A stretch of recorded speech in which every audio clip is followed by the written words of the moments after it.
اس راستے کو ہمارے لیے آسان کو قریب تر فرمانا. اور آپ کو غالباً معلوم ہوگا کہ انشاءاللہ 1 دسمبر کو یہ یونیورسٹی کا افتتاحی تقریب ہوگی. الحمدللہ وہ خواب مجسم ہو کر سامنے آئیں گے اور اللہ کے فضل و کرم سے رب کی رحمتیں یقیناً پوری طرح برسیں گی انشاءاللہ. الحمدللہ حضرت قائد اہل سنت صاحبزادہ سید حامد سعید کاظمی کی چشم کشا اور حقائق افروز اور بصیرت افزا خطاب کے بعد میں اس سے قبل کہ علامہ ڈاکٹر محمد راغب حسین نعیمی کو خطاب کی دعوت دوں، میں 2-3 شعر عرض کرنا چاہتا ہوں. حضرت قبلہ حامد سعید صاحب کے خطاب کا تسلسل ہے عیاں جس پر بصیرت کاظمی سرکار کی، اس سے پوچھو شان و عظمت کاظمی سرکار کی. سبحان اللہ. آسماں رفعت نہ پھر کیسے ہو گنبد آپ کا، خلد منظر جب ہے تربت کاظمی سرکار کی. کارواں وہ اپنی منزل سے بھٹک سکتا نہیں جس کو حاصل ہو قیادت کاظمی سرکار کی. کل نظر پر تھا تسلط کاظمی سرکار کا، آج دل پر ہے حکومت کاظمی سرکار کی. خواب میں بیدار ہو جاتا ہے پھر اس کا نصیب جس کو ہوتی ہے زیارت کاظمی سرکار کی. اور 2 شعر باقی ہیں. مرشد کامل ہیں حضرت کے خلیل کاظمی، آپ کے برادر حقیقی استاذ اور مرشد گرامی سید محمد خلیل کاظمی محدث امروہہ رحمۃ اللہ علیہ. مرشد کامل ہے حضرت کے خلیل کاظمی، مستند ہے یوں خلافت کاظمی سرکار کی. اور اس کا آخری شعر ہے، اس پہ ذرا غور کریں. مظہر و سجاد و حامد راشد و ارشد ہی کیا، مرشد و مظہر و سجاد و حامد راشد و ارشد ہی کیا، ہر گل طاہر میں نکہت کاظمی سرکار کی. اسلامی نظریاتی کونسل پاکستان کے چیئرمین اور بین الاقوامی دانشور سکالر عالم دین محتمم جامعہ نعیمیہ علامہ ڈاکٹر راغب حسین نعیمی تشریف لاتے ہیں.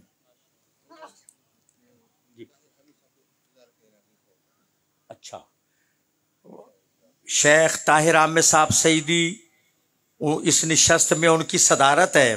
اور اسی اثناء میں ہمارے عزیزان صاحبزادہ سید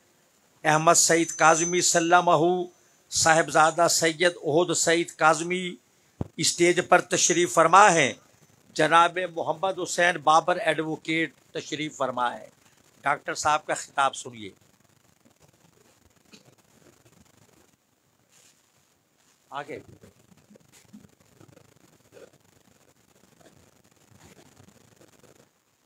الحمدللہ الحمدللہ ونحمدہ ونستعینہ ونستغفرہ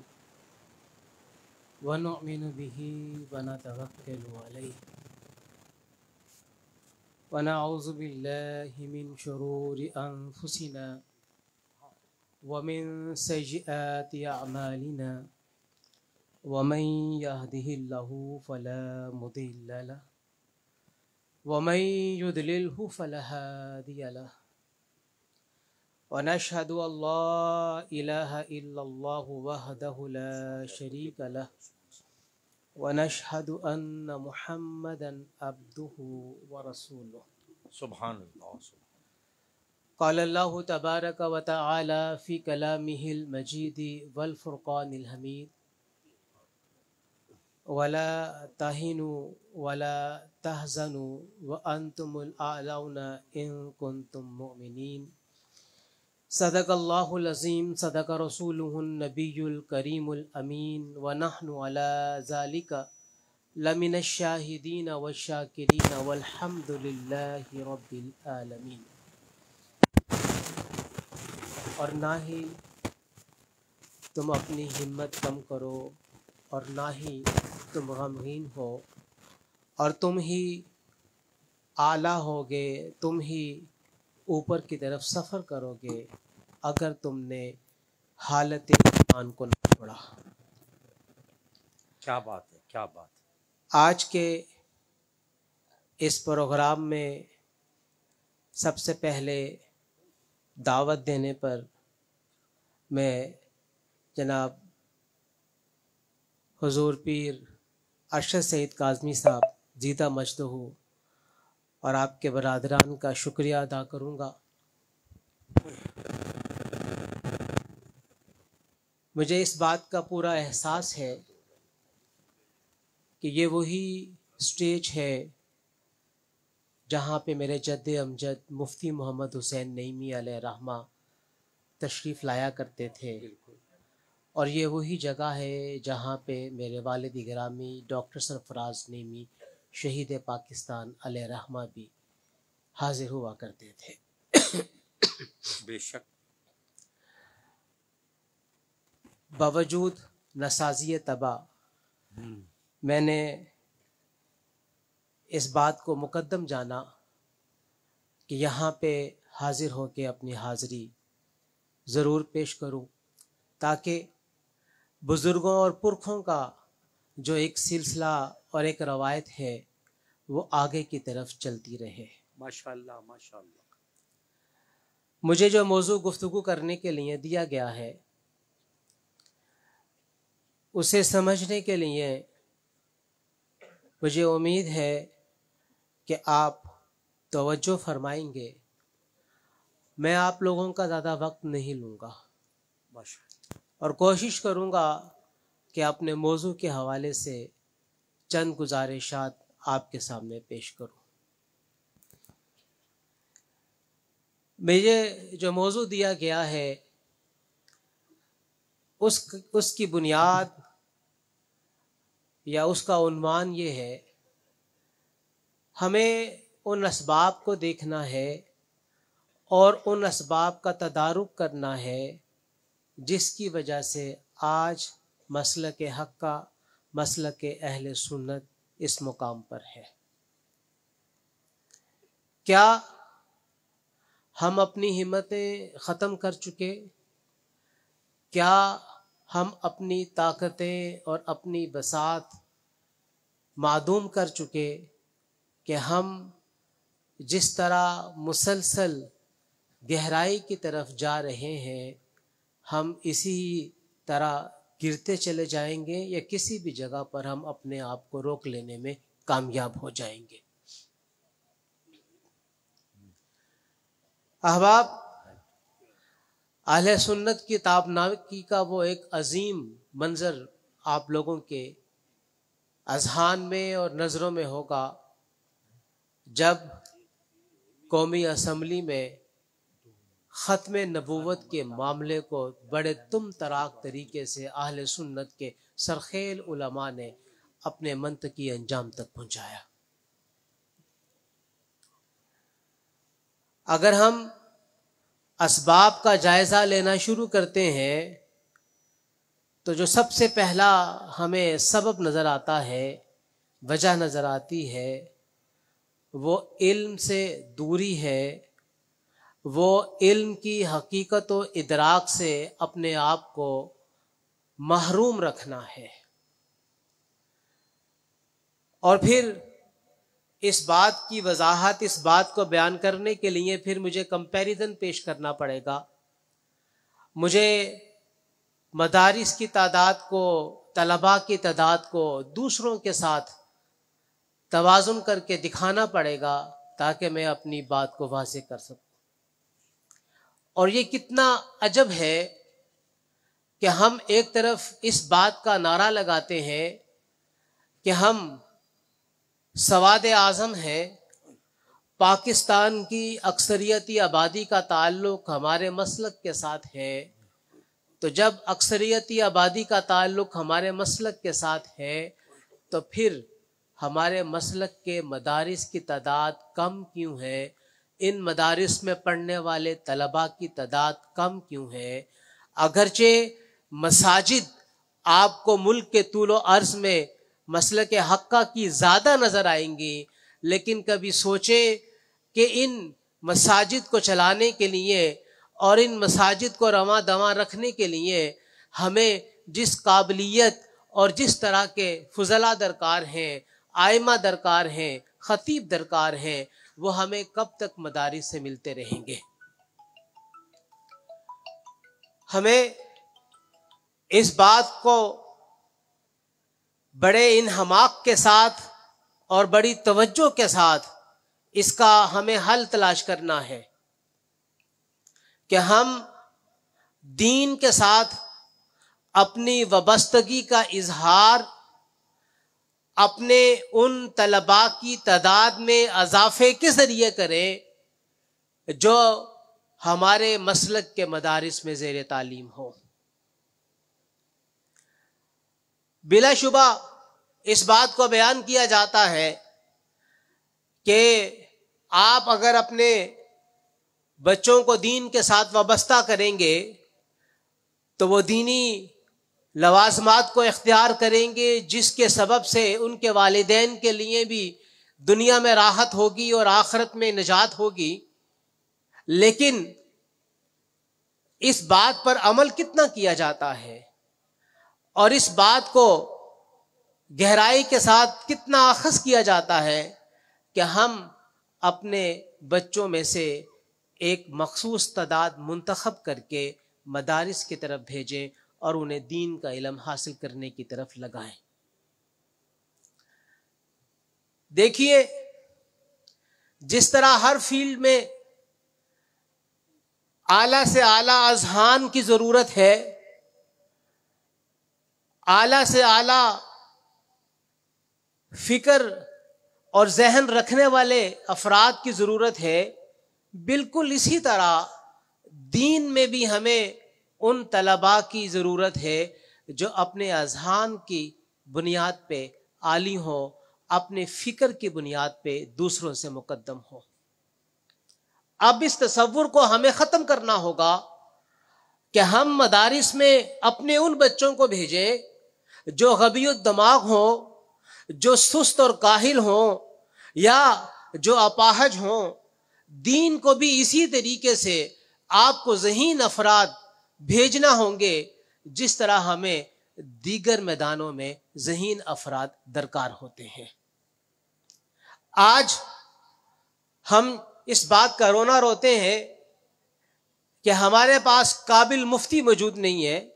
ہمارے پاس قابل خطبہ موجود نہیں ہے، ہمارے پاس قابل مدرسین موجود نہیں ہے جو معقولات اور منقولات کے اوپر دسترس رکھتے ہوں۔ تو کبھی ہم نے سوچا کہ اس طرح کے قابل اساتذہ اور قابل اذہان ہمیشہ اسی وقت میسر آئیں گے جب ہم اپنے بچوں میں سے ذہین تر کو دین کی خدمت کے لیے مخصوص کر دیں گے، مختص کر دیں گے۔ بے شک بے شک بے شک۔ تو پہلی بات جو میں نے آپ کے سامنے بیان کی، اس کا تعلق ہمارے مدارس کے ساتھ اور مدارس میں پڑھنے والے طلباء کے ساتھ ہے۔ دوسری بات، ہم دین پر رقم پیسہ بہت خرچ کرتے ہیں، لیکن تصور میں لائیں کہ جو دین پہ رقم اور پیسہ خرچ کیا جاتا ہے وہ دین کی کن ضروریات پہ خرچ کیا جاتا ہے، وہ دین کے کن لوازمات پہ خرچ کیا جاتا ہے۔ کیا وہ سارا کا سارا پیسہ اور رقم مدارس کی فلاح اور بہبود، طلباء کے خورد و نوش کے اوپر خرچ کیا جاتا ہے، یا وہ محافل رنگ و نور پہ خرچ کیا جاتا ہے؟ بہت خوب بہت خوب بہت، جس میں ظاہری ٹھاٹھ باٹھ اور جشن اور رنگ تو نظر آتا ہے لیکن حقیقی رنگ ہمیں مفقود نظر آتا ہے۔ ہمارا وہ پیسہ کن امور میں خرچ ہوتا ہے، ہمیں اس کے اوپر توجہ کرنے کی ضرورت ہے۔ جو پیسہ ہمارا اس طرح کے معاملات میں خرچ ہوتا ہے اور جس میں ہم تصور یہ کرتے ہیں کہ وہ دین میں خرچ کیا جا رہا ہے، احباب وہ دین میں خرچ نہیں کیا جا رہا۔ دین میں خرچ اسی وقت ہوگا جب آپ کسی مدرسے کو دیں گے، کسی طالب علم کے سر پہ ہاتھ رکھیں گے، کسی بچی کو پڑھانے کے لیے اس کے والدین کو اس کے اخراجات سے بے پرواہ کر دیں گے، تو پھر ہم سمجھیں گے کہ یہ رقم دینی معاملات کے اوپر خرچ ہو رہی ہے، دین کے بڑھاوے کے لیے خرچ ہو رہی ہے اور دین کو مقدم کرنے کے لیے خرچ ہو رہی ہے۔ تیسرا نقطہ ابن خلدون نے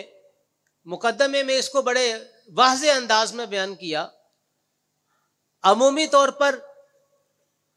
عامت الناس ان پیشوں کو، ان ملازمتوں کو اختیار کرتے ہیں جن میں رقم زیادہ ملتی ہے، جن میں معاوضہ زیادہ ہوتا ہے، جن میں تنخواہیں زیادہ ہوتی ہیں۔ اگر دین کی طرف لوگوں کی توجہ کو مبذول کروانا ہے تو اس کے لیے ایک جوہری تبدیلی لے کر آئیں کہ آپ امام کی، مدرس کی، خطیب کی، دین پڑھانے والے کی تنخواہ میں آپ اضافہ کر دیجئے، اور پھر آپ دیکھیے کہ کیسے کیسے لوگ دین کی طرف پلٹتے ہوئے نظر آئیں گے۔ آج کمپیوٹر سائنس کی طرف توجہ ہے، لوگ اپنے بچوں کو سافٹ ویئر انجینئر بنانا چاہتے ہیں، ڈیٹا سائنسز کے ماہر تیار کروانا چاہتے ہیں، آرٹیفیشل انٹیلیجنس کہ وہ ایسے افراد تیار کروانا چاہتے ہیں جس کے ذریعے وہ دوسروں کے اذہان کو مغلوب کر سکیں، اور ان کے لیے لاکھوں روپیہ خرچ کرنے کے لیے تیار ہوتے ہیں۔ بلا شبہ آج فیلڈ یہی چل رہی ہے، لیکن وہی لاکھوں روپے جب آپ دین کی طرف توجہ کروا دیں گے، مبذول کروا دیں گے، تو پھر لوگ اپنے بچوں کو دین کی طرف لانا شروع کر دیں گے، دین پڑھانا شروع کر دیں گے۔ پھر اس کے ساتھ ساتھ جب ہم دینی تعلیم کی بات کرتے ہیں، ہمارے بزرگوں کی یہ روایت رہی ہے کہ خالی دینی تعلیم کی بات نہیں کرتے۔ ہمارے بزرگ اس بات کی حقیقت کو جانتے ہیں کہ ایک دینی طالب علم اس وقت تک اپنی بات کا لوہا نہیں منوا سکتا جب تک وہ اس انداز میں بات نہ کرے جو اس کے سامع کا ذہن اور سامع کا انداز ہے۔ دین کی بات کرنے والے کے سامنے بیٹھے ہوئے سامعین، کوئی ڈاکٹر ہے، کسی نے ایم ایس سی فزکس کی ہوئی ہے، کسی نے میتھمیٹکس کے اندر پی ایچ ڈی کی ہوئی ہے، کوئی کمپیوٹرز کا ماہر ہے، ان کو دین پڑھے ہوئے والے کو جب بات کرنا ہوگی تو وہ اپنے مخاطبین کے ذہنی سطح کے اوپر جا کے بات کرنا ہوگی، اور وہ بات اسی وقت کر سکتا ہے جب اسے دین کے ساتھ ان بنیادی علوم سے بھی آگاہی حاصل ہوگی۔ تو ہم یہ سمجھتے ہیں کہ صرف اور صرف دین نہیں، بلکہ ہمیں ایک ایسے نوجوان سکالر کی ضرورت ہے جو دین کے ساتھ ساتھ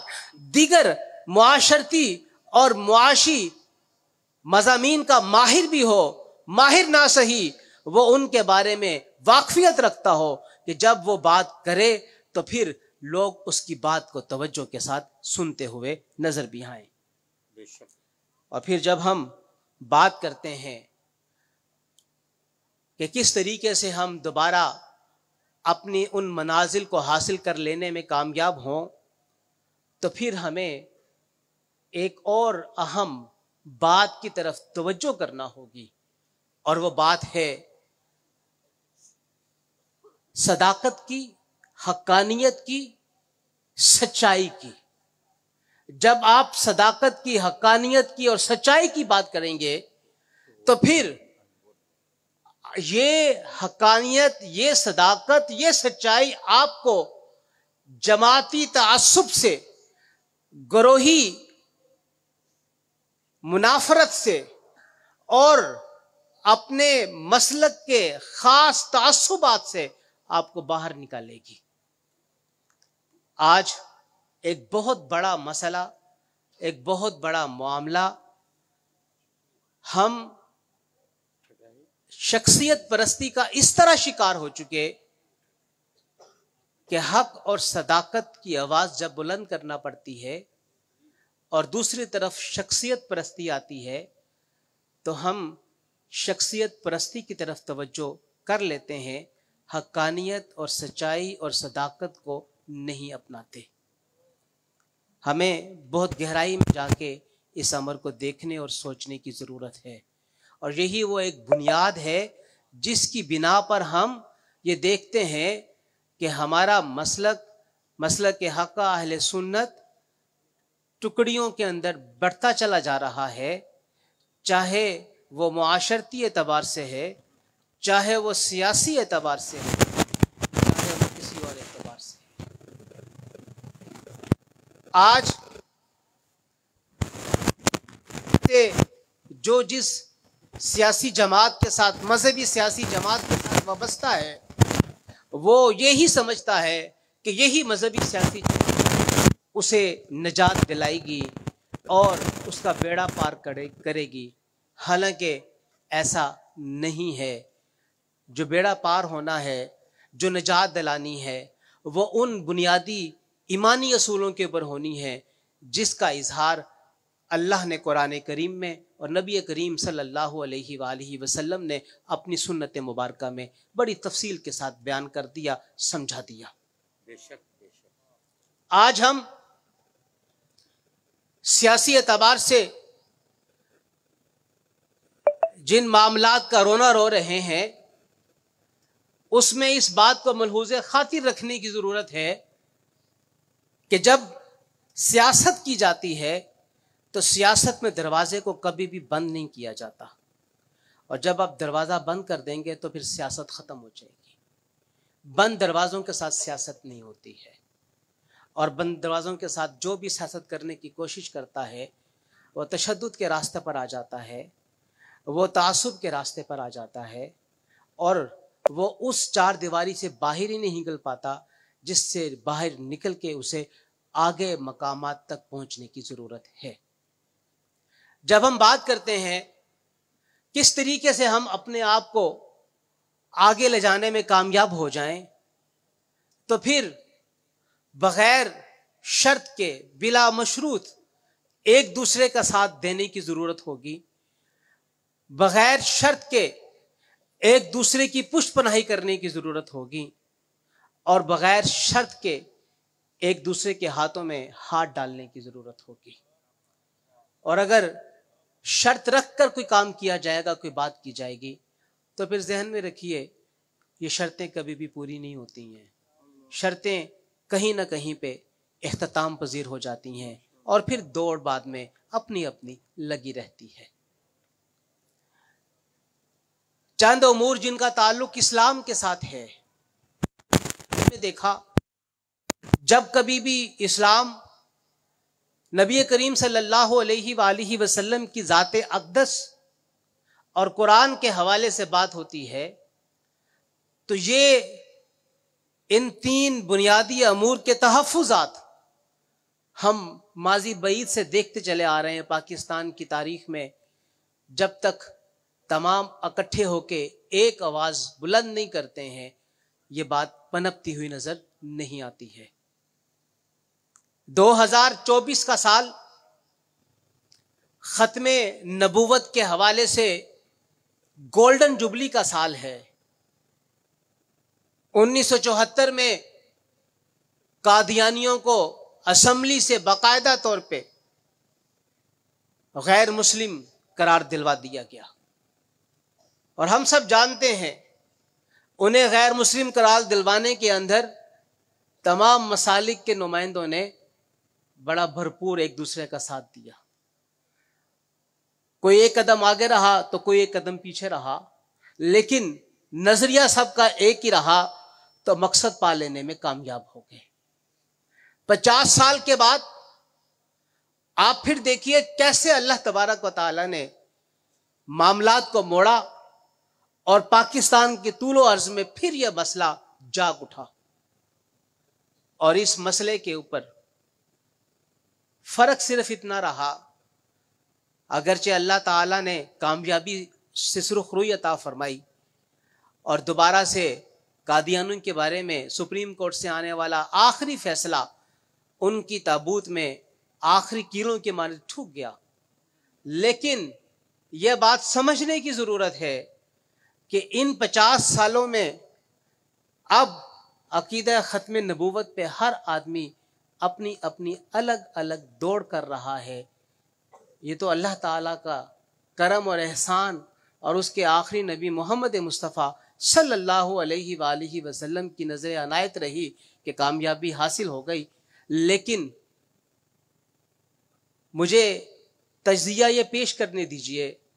کہ ہر ایک کی دوڑ الگ الگ تھی اور ہر ایک اپنے اپنے نمبر بنوانے کی کوشش کر رہا تھا۔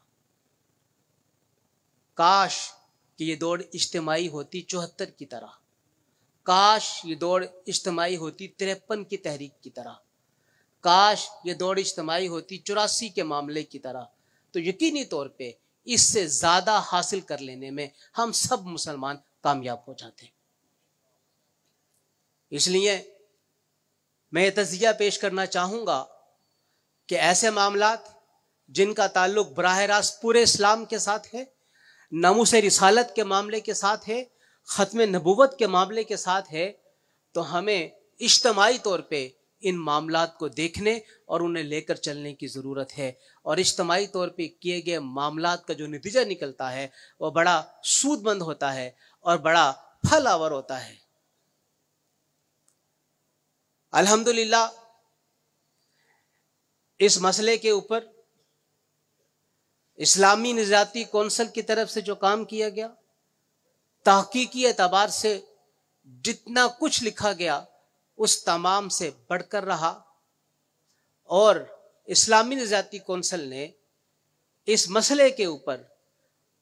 وہ قابل قدر کردار ادا کیا جو پچھلے 50 سالوں میں اسلامی نظریاتی کونسل میں نہیں ہو سکا، اور اتفاق کہہ لیجئے کہ یہ بھی اسلامی نظریاتی کونسل کا 50واں سال ہے، گولڈن جوبلی کا سال ہے، اور اس گولڈن جوبلی کے سال کے موقع پر ختم نبوت کی گولڈن جوبلی کے حوالے سے جو صحرا اسلامی نظریاتی کونسل کو میسر آیا وہ ہمیں اس سے قبل میسر نہیں حاصل نہیں ہوا تھا۔ آپ دیکھیے، جس وقت سپریم کورٹ کے آخری فیصلے کے دن علماء کرام اپنی اپنی آراء دینے کے لیے سپریم کورٹ میں چیف جسٹس کے سامنے موجود تھے، تو ہر عالم کی زبان پہ ایک ہی جملہ تھا، گفتگو کرنے کے بعد، اپنی معروضات پیش کرنے کے بعد،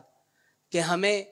اسلامی نظریاتی کونسل کے فیصلے سے مکمل اتفاق ہے، آپ اسے اپنے سامنے رکھ لیجئے۔ اور الحمدللہ اسلامی نظریاتی کونسل کہ وہ تمام اقدامات جو اس موقع پر کیے گئے، اللہ کے حضور، اللہ کے آخری نبی صلی اللہ علیہ وآلہ وسلم کے حضور ہم یہ سمجھتے ہیں کہ جنہوں نے اس میں کوشش اور کاوش کی، ان کی نجات کے لیے، بخشش کے لیے کافی ہو جائے گا انشاءاللہ تعالی۔ اپنی بات کو سمیٹتے ہوئے آپ کے سامنے خلاصتاً عرض کرنا چاہوں گا، دین کے لیے بہترین رجال کار تیار کرنے کی ضرورت ہے، بہترین اذہان کو پیش کرنے کی ضرورت ہے۔ دین کے لیے خرچ کیا جانے والا پیسہ خود تصور کریں کہاں پر خرچ کیا جانا چاہیے، اور وہ صرف 2 ہی جگہ ہیں، یا وہ دینی طالب علم ہے یا وہ دینی مدرسہ ہے۔ اور دین کے معاملات کے اوپر جب کڑا وقت آئے تو پھر مل کر چلنے کی ہمیں ضرورت ہے۔ اللہ رب العزت کی حضور دعا ہے، التجا ہے کہ وہ ہمیں دین کے معاملے کے اوپر مل کر اقدام کرنے کی توفیق عطا فرمائے۔ وما علینا الا البلاغ المبین۔ ماشاءاللہ ماشاءاللہ۔ اسلامی نظریاتی کونسل پاکستان کے چیئرمین جناب ڈاکٹر محمد راغب حسین نعیمی خطاب فرما رہے تھے، اس سے قبل کہ میں آپ کے دلوں کی دھڑکن مولانا خان محمد قادری کو خطاب کی دعوت دوں، یہ اس اجلاس کی صدارت عزیزم شیخ محمد طاہر حامد سعیدی کر رہے ہیں، اور انہوں نے جامعہ انوار العلوم کے لیے 1 لاکھ روپے عطیہ پیش کیا ہے۔